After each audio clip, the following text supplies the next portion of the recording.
നമസ്കാരം, അസ്സലാമു അലൈക്കും. ഇന്ന് 23 ഏപ്രിൽ 2026. എല്ലാ മാന്യ ഉപഭോക്താക്കൾക്കും എൻ്റെ ഒരു നമസ്കാരം. എൻ്റെ പ്രധാനമന്ത്രിക്ക് സുരേഷ് ഗോപിയാണ്. അപ്പോൾ ഇന്ന് പറയേണ്ട കാര്യം എന്ന് പറഞ്ഞാൽ ഒരുപാട് കാര്യങ്ങൾ പറയാനാണ്. കാരണം 4 ലിറ്റർ അരച്ച മരുന്നിൽ ഏകദേശം 5300 3 സെറ്റ് രോഗങ്ങൾ ഒരുമിച്ച് മാറ്റാൻ സാധിക്കും. 4 ലിറ്റർ അരച്ച മരുന്ന് 4 മണിക്കൂർ. ചില ആളുകൾക്ക് 30 ലിറ്റർ കഷായം, ചില ആളുകൾക്ക് 40 ലിറ്റർ കഷായം. ഇതൊരു കയ്പില്ലാത്ത കഷായമാണ്. അപ്പോൾ ഒരു കാര്യം നിങ്ങൾ അറിയേണ്ടത്, നിങ്ങൾ ഫോണിൽ വന്ന് കളിയാക്കാൻ നിൽക്കരുത്. അതൊക്കെ നിങ്ങൾക്ക് ദോഷം ചെയ്യും.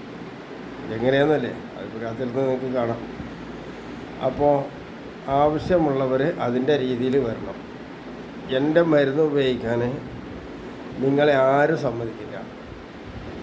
അതൊരു പ്രത്യേകതയാണ്. ആരും സമ്മതിക്കില്ല. കാരണം അതിൽ 2-3 വശപ്പശകളുണ്ട്. അതിൽ 2-3 കാര്യങ്ങൾ ഞാനിപ്പോൾ ഉണ്ടാക്കി തീർത്തിട്ടുമുണ്ട്. അപ്പോൾ ഞാൻ ടെക്നോളജിയാണ്, എൻ്റെ കൂടെ ഉള്ളതൊക്കെ അതുപോലെയാണ്. അപ്പോൾ നിങ്ങൾ വലിയ ക്വാളിഫിക്കേഷനുള്ള ആളുകളുടെ അടുത്ത് നിന്ന് വല്ലതും വാങ്ങിയിട്ടുണ്ടെങ്കിൽ തിരിച്ചു കൊടുത്തേക്കും. നിങ്ങളറിയാം, ഉയർന്ന വിദ്യാഭ്യാസമുള്ള എല്ലാ ആളുകളുടെ അടുത്ത് നിന്ന് 300 കൊല്ലം നിങ്ങൾ 30,000 കോടി രൂപ. നിങ്ങൾ ഒരു കാര്യം ചിന്തിക്കേണ്ട എന്താണെന്ന് വിചാരിച്ചാൽ, ഉയർന്ന വിദ്യാഭ്യാസമുള്ള ഒരുപാട് ആളുകൾ നമ്മുടെ നാലുപുറത്തുണ്ട്. അവരുടെ അടുത്ത് നിങ്ങൾ പോയിട്ട് ഒരു സുഖമില്ലാത്തൊരു കാര്യം പറഞ്ഞാൽ ഏകദേശം ഒരു 30 കോടി 300 കോടി രൂപ അവർ വാങ്ങി വെച്ച് നിങ്ങളെ അന്ന് കൊന്നിട്ട് വിടുന്ന സമ്പ്രദായമാണ്. ഞാനിത് അങ്ങനെ ആ പണിയല്ല ചെയ്യുന്നത്. നിങ്ങൾ വിശ്വസിക്കുന്നുമില്ല, എന്നാലും എനിക്കത് പറഞ്ഞല്ലേ പറ്റും. അപ്പോൾ എൻ്റെ അടുത്ത് വന്ന് നിങ്ങൾ കളിയാക്കണം. ആ കളിയാക്കണ നിങ്ങൾക്ക് എല്ലാ തരത്തിലും ദോഷം ചെയ്യും. എന്തൊക്കെ ദോഷം ചെയ്യാമെന്നല്ലേ, ചിലതൊക്കെ ഞാൻ മാത്രമേ ചെയ്യുന്നുള്ളൂ എന്ന് നിങ്ങൾ കരുതുക. പക്ഷെ ഞാൻ ഈ സിറ്റുവേഷനിലിരിക്കുന്നത് നിങ്ങളൊന്ന് കണക്കാക്കേണ്ട ഒരു കാര്യമുണ്ട്. ഒരു ദിവ്യശക്തിയിലാണ്. അതുകൊണ്ട് തന്നെ കയറിയിട്ട് നിങ്ങൾ അറ്റാക്ക് ചെയ്യുമ്പോൾ ആലോചിക്കണം, നിങ്ങളുടെ വീടും പറമ്പും മറ്റുള്ളതൊക്കെ പോകും, അത് നാശമാക്കും. ഞാൻ ചെയ്യേണ്ട കാര്യമൊന്നുമില്ല. എന്നെ നിങ്ങൾ വെറുതെ തെറ്റിദ്ധരിക്കുക, ഞാനല്ല. പക്ഷേ നിങ്ങളാ ചെയ്യുന്നത് നിങ്ങൾക്ക് തന്നെ ദോഷം ചെയ്യേണ്ടതെന്ന് നിങ്ങളൊന്ന് കണക്കാക്കുക. അതാണ് നിങ്ങൾ ചെയ്യേണ്ടത്. അപ്പോൾ എൻ്റെ അടുത്ത് പലതരം കംപ്ലൈൻറ്റുകൾ വരാറുണ്ട്. ഞാൻ പറഞ്ഞത് വിശ്വസിക്കില്ല. എന്നിട്ട് അപ്പുറത്ത് പോയിട്ട് പണി മേടിച്ചിട്ട് മരിച്ചു കിടക്കുന്ന പലരും കാണുന്നിട്ട് അവരൊക്കെ എന്നോട് വന്നിട്ട് കരയും. പിന്നെ അങ്ങനെയാണ് ഇങ്ങനെയാണെന്നൊക്കെ പറയും. ഞാൻ കുത്തിരുന്ന് ചിരിക്കും. എനിക്ക് ചിരിക്കാനേ അധികാരമുള്ളൂ, പ്രതികരിക്കാനേ അധികാരമില്ല. അപ്പോൾ അത് നിങ്ങൾ ആലോചിക്കണം. നിങ്ങളെ എല്ലാവരും പറ്റിക്കാം. ഈ എല്ലാവരും എന്ന് പറഞ്ഞാൽ ആരൊക്കെയാണെന്ന് എനിക്ക് തന്നെ അറിയില്ല. ആര് തന്നെയാണെന്ന് എനിക്കറിയില്ല. ഇവിടെ പിന്നെ എനിക്ക് മനസ്സിലായി പണ്ട് ഒരു ചെറിയൊരു കാര്യമുണ്ട്. അതാണ് ഇന്നത്തെ കാര്യം. ഇന്നത്തെ വീഡിയോയിൽ അതാണ് പറയുന്നത്. മങ്ങാട്ടച്ഛനും കുഞ്ഞായും വലിയ, നിങ്ങൾ കേട്ടിട്ടുണ്ടോ? മങ്ങാട്ടച്ഛനും കുഞ്ഞായും വലിയൊരു അങ്ങനെ സംഭവമുണ്ട്. അത് പുറമെ ഉള്ളവരൊന്നുമല്ല, ഈ പള്ളിപ്പുറം പ്രദേശത്തുള്ള ഭയങ്കര ധീരന്മാരായിരുന്നു, ഭയങ്കര സമർത്ഥന്മാരായിരുന്നു, സത്യസന്ധ ഉള്ളവരായിരുന്നു, നല്ലവരായിരുന്നു എന്നാണ് കാലം നീളെ ചൊല്ലും തോറും സത്യാവസ്ഥ വെളിച്ചെത്താവും എന്ന് പറയുന്നുണ്ട്. അതാണ് കാര്യം. അപ്പോൾ അതിൽ കേട്ട് മനസ്സിലായിട്ട് നോക്കുമ്പോൾ ഈ പിന്നെ മങ്ങാട്ടച്ഛൻ്റെ 4 പുറമുള്ള എല്ലാ പെണ്ണുങ്ങളും വളരെ മോശമായിട്ടാണ് പ്രവർത്തിച്ചു കൊണ്ടിരിക്കുന്നത് എന്നെനിക്കൊരു കാര്യം അടുത്ത ദിവസങ്ങൾ എൻ്റെ അടുത്ത് ഇങ്ങോട്ട് വന്നിട്ട് പഠിപ്പിച്ച റിപ്പോർട്ടിൽ എനിക്ക് മനസ്സിലായിരുന്നു. ഇങ്ങോട്ട് വന്നാൽ ഞാൻ അങ്ങോട്ട് പോയിട്ട് ഒരാളും നോക്കിയില്ല. അതാണ് ഏറ്റവും വലിയ അർത്ഥം. എന്താണ് ഈ പെണ്ണുങ്ങൾ ഇങ്ങനെ മോശം വരാൻ കാരണം? ഓരോരുത്തരും നോക്കണം.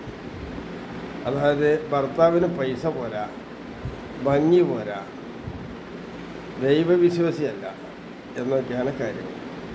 എന്നാൽ ഇവിടുന്ന് പല സ്ഥലങ്ങളിലെയും പല തങ്ങളെയും പല അമ്പലങ്ങളെയും നിങ്ങൾ പോയി നോക്കിയാൽ ഒന്ന് ചെന്ന് കാണാൻ 50,000 രൂപ. അവരെ എന്തെങ്കിലും ഒരു വിക്രിയ ചെയ്യണമെങ്കിൽ 1,00,000 രൂപ. എന്നിട്ടിത് കൊടുത്തിട്ട് വല്ല കാര്യമുണ്ടോ? ഇതൊക്കെ ഒന്ന് കണക്കാക്കണം. ഈ പൈസ ചിലവിട്ടിട്ട് വല്ല കാര്യമുണ്ടോ? ഒരു പൂജാകർമ്മത്തിനും ഒരു തങ്ങൾക്കും നിങ്ങളെ രക്ഷിക്കാൻ കഴിയില്ല എന്ന് നിങ്ങളൊന്ന് കരുതുക. അവർ ചൂഷണം ചെയ്യുക അവരുടെ ജീവിതത്തിൽ. അതായത് കാട്ടിലെ സിംഹം കണ്ടില്ലേ, മാനിനെ പിടിച്ച് തിന്നും. കാട്ടിലെ സിംഹം മാനിനെ പിടിച്ച് തിന്നു കണ്ടില്ലേ, അതിൻ്റെ എല്ലാ അവയവവും കടിച്ച് പറിച്ചാൽ ഇറച്ചി ഫുള്ളായിട്ട് തിന്നും, തോലടക്കം തിന്നും.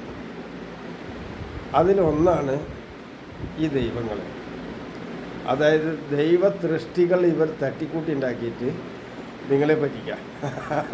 നമ്മുടെ ചുമരിൻ്റെയൊക്കെ മുകളിൽ എട്ടുകാലി വല കെട്ടിയിട്ടിരിക്കുന്നുണ്ടാവും.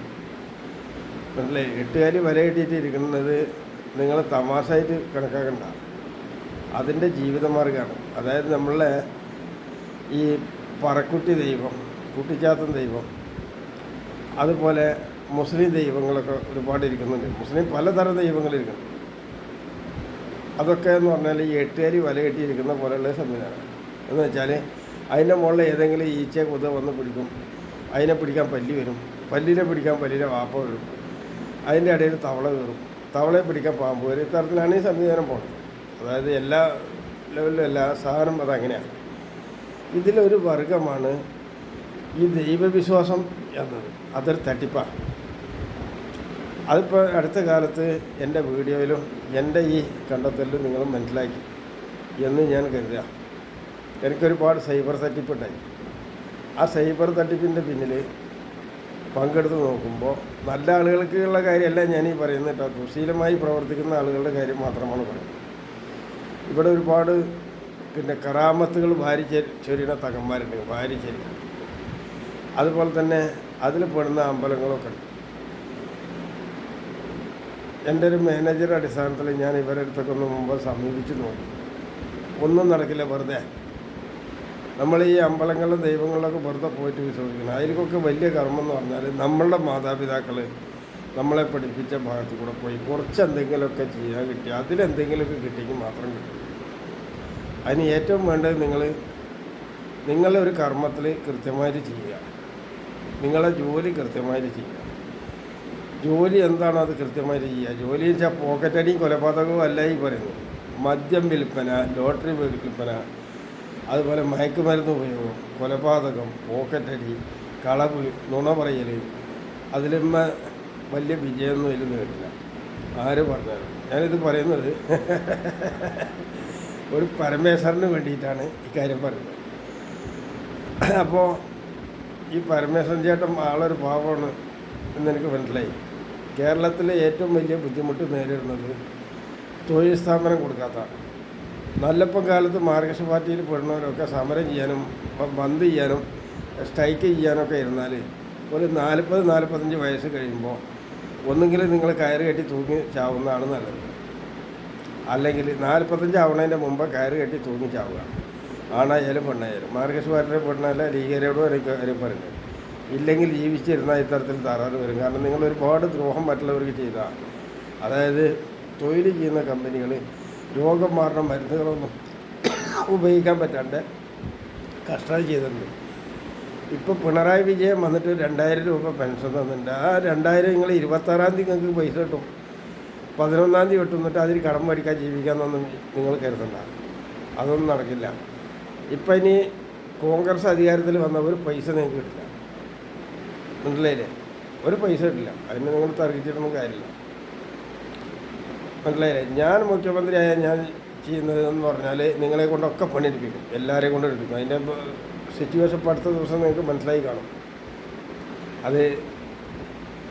അത് മുഴുവൻ BJPയുടെ അധികാരത്തിൽ വന്നിട്ടും കോൺഗ്രസിൻ്റെ വന്നിട്ടൊന്നുമില്ല. അത് വ്യക്തിപരമായിട്ട് ഞാൻ ചെയ്യുന്ന ചില കാര്യങ്ങൾ. എനിക്കതിന് പരിധിയുണ്ട്.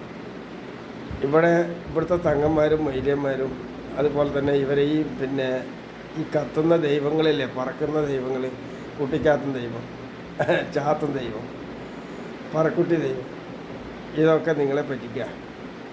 അത് നിങ്ങൾ ആദ്യം കരുതുന്നത് നിങ്ങളെ പറ്റിക്കാനത്. ഇതിലൊന്നും നടക്കില്ല. നടക്കണമെങ്കിൽ എന്തെങ്കിലും ഇതിൽ നടക്കണമെങ്കിൽ നിങ്ങൾ ഇറങ്ങി പ്രവർത്തിക്കണം, എന്നാൽ മാത്രമേ നടക്കൂ. അത് എന്ത് ദൈവങ്ങളായിട്ടല്ല, ഈ വിക്രിയുടെ പേരിലും അല്ല. പിന്നെ മതം എന്തിനാ, അമ്പലം എന്തിനാന്ന് പറഞ്ഞാൽ അത് ഇതുപോലെ ചില പൊട്ടന്മാരെ പേടിപ്പിക്കാനുള്ള. അപ്പോൾ ഈ മതത്തിനും പള്ളി കമ്മിറ്റികൾക്കും പിരിവ് കൊടുക്കരുത് എന്നാണ് എനിക്ക് പറയാനുള്ളത്. അവരെ കാണിക്ക കൊടുക്കേണ്ട ആവശ്യമൊന്നുമില്ല. നിങ്ങളുടെ ഏറ്റവും വലിയ ദൈവം നിങ്ങളുടെ അച്ഛനും അമ്മയാണ്. അത് നിങ്ങൾ മനസ്സിലാക്കണം. അപ്പോൾ അതിനുള്ള കർമ്മങ്ങളെ പറ്റി അവർ പിന്നെ മരിച്ചു കിടക്കുന്നവർക്ക് ഈ പൈസയുടെ ആവശ്യമൊന്നുമില്ല, നിങ്ങളുടെ സമ്പത്തിൻ്റെ ആവശ്യമില്ല, നിങ്ങളുടെ കർമ്മത്തിൻ്റെ ആവശ്യമുണ്ട്. അത് നിങ്ങൾ നല്ല പോലെ പ്രവർത്തിക്കുന്ന രീതി ആയതുകൊണ്ടാണ്. അപ്പോൾ ഇതാണ് നിങ്ങൾ ചിന്തിക്കേണ്ടത്. നമ്മളെ ചൂഷണം ചെയ്യാൻ നിരവധി. ഇപ്പം എൻ്റെ എല്ലാ മാന്യ ഉപഭോക്താക്കൾക്കും എനിക്ക് പറയാനുള്ളത് ഒരു കാര്യം കൂടി പറയാനുണ്ട്.